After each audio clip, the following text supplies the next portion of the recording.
Hi guys, it's Patrick here. So this is not our regular content per se. Let's just call it my own little way of contributing to the society. So I'm going to be sharing just few things I've learned this past few months, weeks, days that has helped me, and I feel will help anyone who cares to listen. So first of all, I was at a digital conference last month thereabouts, and Tosin Ajibade happened to be one of the speakers, and she said, ask questions. You know, a lot of us don't like to ask questions because we don't want people to think, oh, we don't know it, or we don't want to get, should I say, snubbed or embarrassed thereabouts.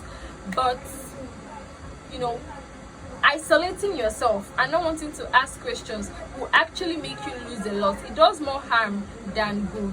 Naturally, I'm an inquisitive person, but after listening to Tosin Ajibade, it pushed me to want to ask even more questions because I feel like, or I now find out that the more I ask, the more I know better about my field, because that's the question I've been asking.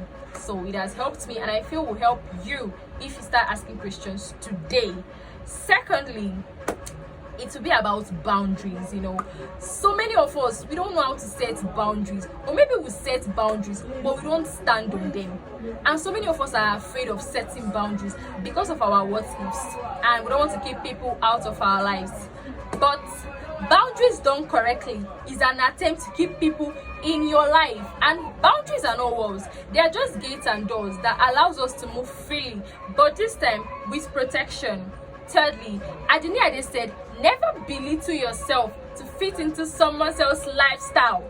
Don't do it. It never ends well. Especially maybe because you have a friend that's not doing, or that feels you're doing too much, and then you want to now tone whatever you're doing down. You know, my auntie said, don't shrink your light to accommodate people's smallness or darkness. Yes, thank you, Auntie Grace. Lastly, I was at another conference, Girl Talk with Arike Conference 2025, and I learned so much from this particular conference, but I'm just going to be picking just one. Then maybe later, if I want to, I'll share.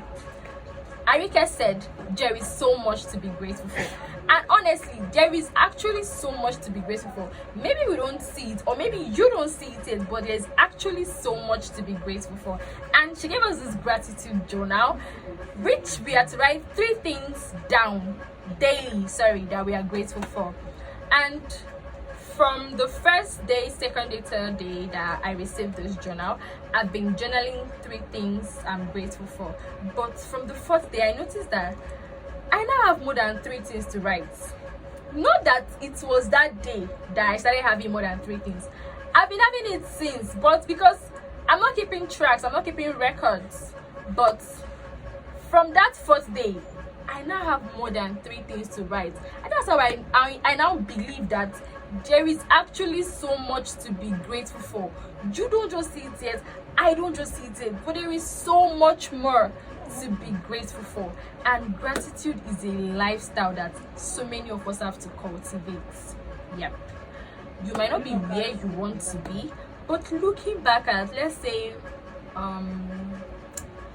3 months to 6 months back, you're not where you used to be, and I feel that's enough to be grateful for, honestly. You know, I saw a quote where someone said, as long as you keep waking up, it means God still has a lot installed for you, and that's so true. So thank you so much if you watched and learned. You have to watch and learn. Yes, that's the essence of the video. I just hope you really learn from this. Thank you so much, and please subscribe if you haven't. Thank you. Bye.